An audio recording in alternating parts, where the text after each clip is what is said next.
کانچ کی گڑیا سی مگر مرجھائے ہوئے پھول جیسی نوشی کی بیٹی۔ وہ بے اختیار ہو کر اس بچی کے پاس آیا اور اس پر جھک کر اپنا پیار لٹانے لگا۔ 3 سال کی نڈھال بچی نے مشکل سے آنکھیں کھول کر اسے دیکھا اور اس کے منہ سے بے ساختہ بابا نکلا تھا۔ وہ بابا جو فائق کہلوانے کی کوششیں کرتا تھا، وجہ تھی سمین کا دیر سے بولنا۔ وہ صاف نہیں بولتی تھی اور پہلی بار وہ صاف صاف بولی تھی تو صرف مبین کو ہی بابا کہنے لگی۔ ہاں میری بچی، میں ہوں تمہارا بابا، میں اب تمہارا بابا ہوں، میں ساری زندگی اب تمہاری اور تمہاری ماں کی حفاظت کروں گا۔ اب کوئی بھی وحشی انسان تم دونوں کا کچھ نہیں بگاڑ سکتا۔ وہ اسے اپنے سینے میں چھپا کر خود سے بھی ایک عہد کر چکا تھا۔ وہ اسی دن سب چھوڑ چھاڑ کر ہمیشہ کے لیے شہر چلا آیا تھا، مگر لگتا تھا اپنی زندگی وہیں کھو آیا ہو۔ اس کے جانے کے بعد اس کی نوشی اور سمین پر کیا کیا گزری، فائق کو کوئی پرواہ نہیں تھی۔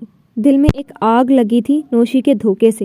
اس کی سچائی جان کر وہ سب بھلا چکا تھا، یہ بھی کہ وہ اس سے کتنی شدت سے محبت کرتا رہا تھا، مگر ایک ذرا سی ہوا چلی اور محبت کا گھروندہ تار تار ہو گیا۔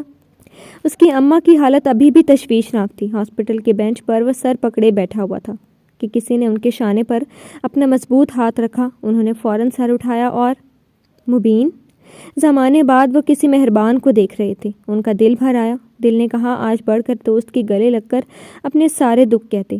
اس سے گلے مل کر رونے کی خواہش میں وہ مبین کے مقابل میں کھڑا ہوا اور بڑھ کر گلے لگنا چاہا کہ مبین نے بڑے ہوئے ان کے ہاتھ اپنے دونوں ہاتھوں سے تھام لیا اور اسپاٹ آواز میں بولا، تمہارے ابا کے مرنے کا بہت افسوس ہوا مجھے، اور تمہاری اماں کے لیے میں دعا کرتا ہوں کہ وہ صحت یاب ہو جائیں۔ فائق نے چونک کر مبین کے سرد انداز کو دیکھا۔ وہ تسلی دے رہا تھا یا بس فارمیلٹی نبھا رہا تھا؟ اس کے بڑے ہاتھ پہلو میں گر گئے۔ گلے ملنے کی خواہش خود بخود دم توڑ گئی۔ بس خاموشی سے وہ مبین کا زندگی میں پہلی بار اتنا سنجیدہ چہرہ دیکھ رہا تھا۔ جس کے چہرے پر ہمیشہ محبت کی چمک رہتی تھی، وہ سخت پتھر بنا ہوا تھا۔ تمہارے ابا کا سن کر تمہارے گاؤں گیا ہوا تھا، مگر مجھے نہیں معلوم تھا کہ تمہارے گھر میں ایک اور موت ہو گئی ہے۔ میں ابھی ایک جنازہ اور دفنا کر آ رہا ہوں، تمہیں تو شاید معلوم بھی نہیں ہو۔ مبین کا انداز بہت کاٹ دار تھا۔ فائق بری طرح سے چونکا تھا۔ بے چینی سے اس نے مبین کو دیکھا، جہاں اس کے چہرے پر آج اس کے لیے محبت بھرا کوئی بھی احساس نہ تھا۔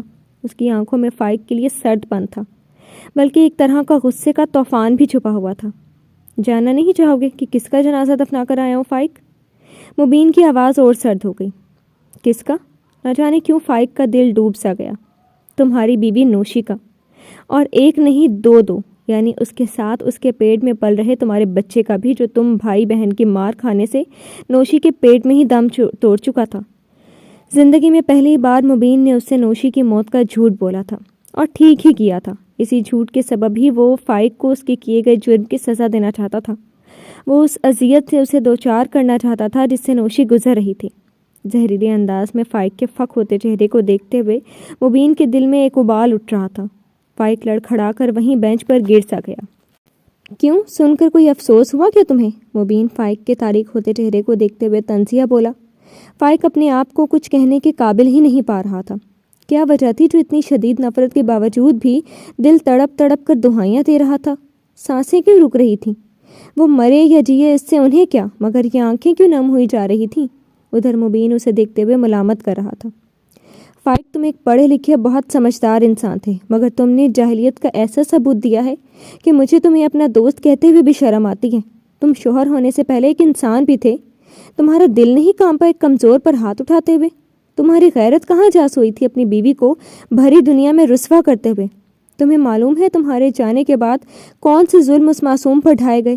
مبین برداشت نہیں کر سکا۔ وہ ایک دم سے فائق کا گریبان کو مٹھی میں، اس کا دل کہہ رہا تھا وہ فائق کو آج ہی مار ڈالے، جس کی وجہ سے نوشی کی حالت نہ زندوں میں تھی نہ مردوں میں، اور اس کی یہی حالت ان کے دل میں نشتر بن کر چبھ رہی تھی۔ اب فائق سے بھی برداشت نہیں ہوا تھا۔ وہ تیزی سے اس نے مبین کا گریبان بھی تھام لیا اور چیخا، جو کچھ میرے ساتھ ہوا ہے نا، انسان سے شوہر بنتے تم 1 منٹ بھی نہ لگاتے۔ سن چکا ہوں میں تمہاری داستان۔ مبین نے غصے سے اپنا گریبان چھڑا کر اسے دھکا دیا۔ فائق لڑکھڑا کر وہیں بینچ پر گرا تھا۔ سچائی کیا تھی میں بخوبی جانتا ہوں، مگر تم نہیں۔ میں تمہیں سب بتاؤں گا، لیکن ابھی صرف تم سے ایک سوال کروں گا کہ تم نے کیسے فیصلہ ایک طرفہ کیا؟ تم نے ملزم کی گواہی لیے بغیر ہی اسے مجرم ٹھہرا کر کیسے سزا سنا دی؟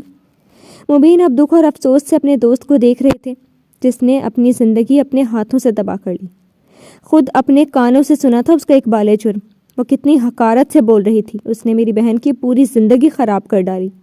میرے ابا کی صدمے میں جان چلی گئی، میری ماں اپنی سانسیں گن رہی ہے اور تم کہتے ہو میں نے ایک طرفہ فیصلہ کیا۔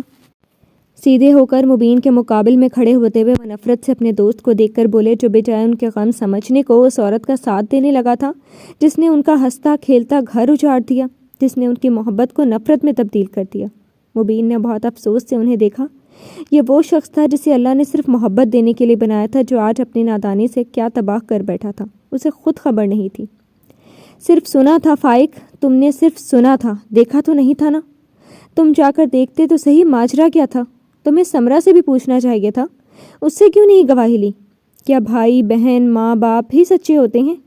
لیکن ایک بیوی نہیں، کیا اس سے ہمارا کوئی اعتبار کا تعلق نہیں ہوتا؟ جیسے ہم اپنے خونی رشتوں کی باتوں کا بغیر کسی ثبوت کے یقین کر لیتے ہیں، کیا اپنے ساتھ بند گئی اس عورت کا نہیں کر سکتے؟ ایک جھٹکے میں اسے بے اعتباری کا تمغہ تھما دیتے ہیں۔ مبین دھیمی آواز میں بولتے جا رہا تھا اور فائق خاموشی سے سب سن رہا تھا۔ تمہیں معلوم ہے سمین کس حال میں ہے؟ اپنی بیٹی کی تو کوئی خبر لے سکتے تھے۔ ان کی خاموشی پر وہ زہر خند ہوا۔ نہیں ہے وہ میری بیٹی، جس کی ہے اس سے کہو آ کر لے جائے اپنی ناجائز۔ اس سے پہلے کہ وہ آگے اور کچھ کہتے، مبین نے ایک تھپڑ انہیں دے مارا تھا۔ فائق نے پہلے تعجب پھر غصے سے مبین کو دیکھا۔ اس تھپڑ کا بہت اچھے سے میں بھی تم کو جواب دے سکتا ہوں، مگر اپنی دوستی کا بس خیال ہے۔ سرخ آنکھوں سے مبین کو دیکھتے وہ ضبط سے بولا، اور اگر تو نے پھر ایسی بیہودہ بات کی نا تو تجھے ایک دو نہیں کئی تھپڑ ماروں گا۔ شرم نہیں آتی اپنے خون کو گندا کہتے ہوئے؟ بہت ہی ملامت بھری نظروں سے وہ غرایا۔ فائق اس بار ہونٹ بھینچ کر مبین کو گھور رہا تھا۔ پیشانی کی رگیں پھڑکنے لگی تھیں، برداشت کرنا مشکل تھا۔ فائق معین علی، تمہیں معلوم ہے تم نے کس شخص پر الزام لگایا ہے؟ کیا تم نے کبھی جاننے کی کوشش کی کہ نوشی تم سے شادی سے پہلے کس سے محبت کرتی تھی، کس کے ساتھ بھاگ جانا چاہتی تھی؟ وہ انسان کون تھا؟ مبین کی آواز غراہٹ جیسی تھی۔ فائق کی آنکھوں میں سوال سا اتر آیا۔ وہ شخص زین علی تھا فائق، ہمارا دوست زین علی، جس کے کردار کی گواہی تم خود دو گے۔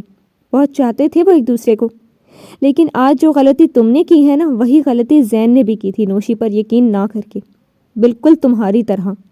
ہاں، اسی طرح اس کی محبت بھی دو کوڑی کی نکلی تھی۔ مبین نے ساکت کھڑے فائق کے سینے پر انگلی کی نوک ماری تھی۔ تم جانتے ہو کیا ہوا تھا اس دن؟ اس دن مجھے نوشی کے ساتھ اس کا یار بنا کر پیش کر کے زین کی بیوی اور تمہاری بہن نے ہمیں رسوا کیا تھا۔ کیسے وہ بتاتا ہوں۔ مبین بولتا جا رہا تھا، ماضی کا ایک ایک ورق پلٹتے ہوئے اس نے سب بتا دیا، اور فائق کی آنکھیں کھلتی جا رہی تھیں مگر زبان چپ ہو گئی تھی۔ اس دن زین نے میری ایک نہ سنی، نوشی جیسی پاکیزہ لڑکی پر، ہاں وہ پاکیزہ لڑکی جس سے اس سے عشق کا دعویٰ تھا، اس پر اپنی نفرت انڈیل کر تھوک کر چلا گیا تھا۔ اور تم تو اس سے بھی بدتر نکلے۔ نوشی تمہاری عزت تھی، تمہاری بیٹی کی ماں، تمہارا عشق۔ یوں کرتا ہے کوئی اپنی عزت کے ساتھ؟ نوشی زین کی بے اعتباری تو سہ گئی، مگر تمہاری بے اعتباری نے اسے مار ڈالا، مر گئی وہ، اور تم اس کے قاتل ہو فائق علی، تم اس کے قاتل ہو۔ مبین ایک ایک کر کے انکشاف کرتا گیا اور اس کے کانوں کے پاس جسے دھماکہ ہوتا چلا گیا۔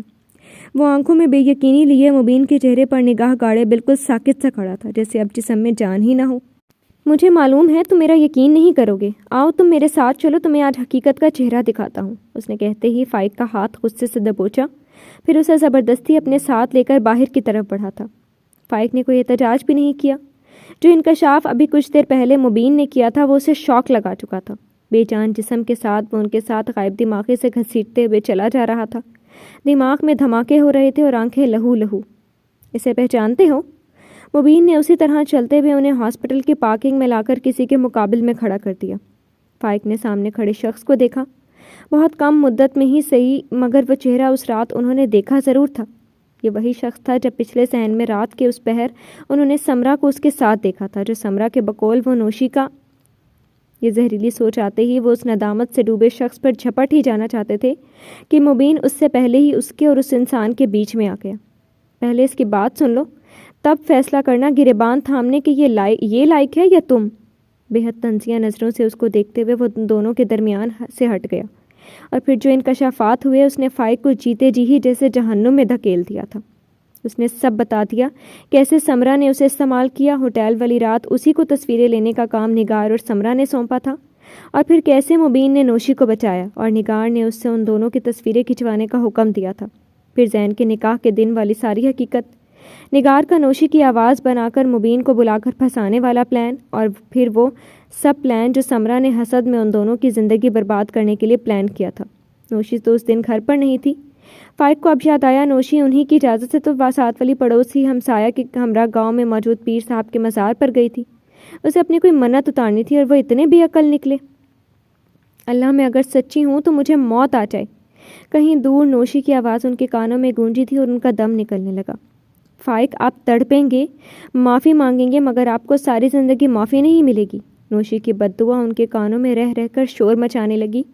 ان کے سینے میں درد بڑھتا جا رہا تھا۔ بھائی مجھے معاف کر دے، بھائی نوشی سے کہیں مجھے معاف کر دے، یہ اذیت اب سہی نہیں جاتی، یہ آگ اب برداشت نہیں ہوتی۔ نوشی مجھے معاف کر دو، اللہ مجھے نجات دے، مجھے معاف کر دے۔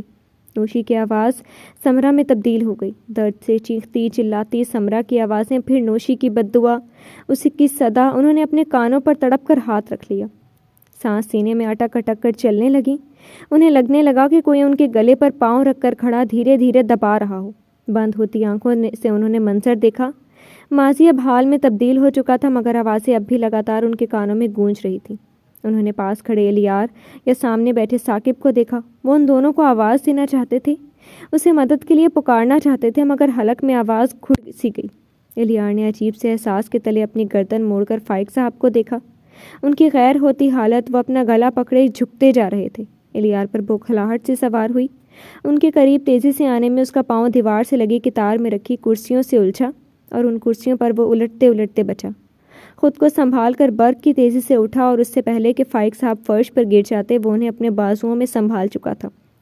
ڈیڈ! الیار نے گھبرا کر ان کا چہرہ دیکھا، پسینے سے تر چہرہ، ساتھ ہی ان کا تنفس بہت ہی آہستہ آہستہ چل رہا تھا۔ رنگ سفید ہو چکا تھا۔ ثاقب اور نیلم بھی گھبرا گھبرا کر ان سے کچھ پوچھ رہے تھے۔ آپا بھی کھڑی تھی، مگر ان کی آنکھیں بند ہوتی جا رہی تھی۔ سارا منظر تاریکی میں ڈوب گیا اور الیار کو ان کی حالت نے دیوانہ سا کر دیا۔ ڈاکٹر! انہیں بازوؤں میں سنبھال کر وہ پوری قوت سے چیخا تھا۔ جی تو فرینڈز، کیسی لگی آپ کو آج کی ایپیسوڈ؟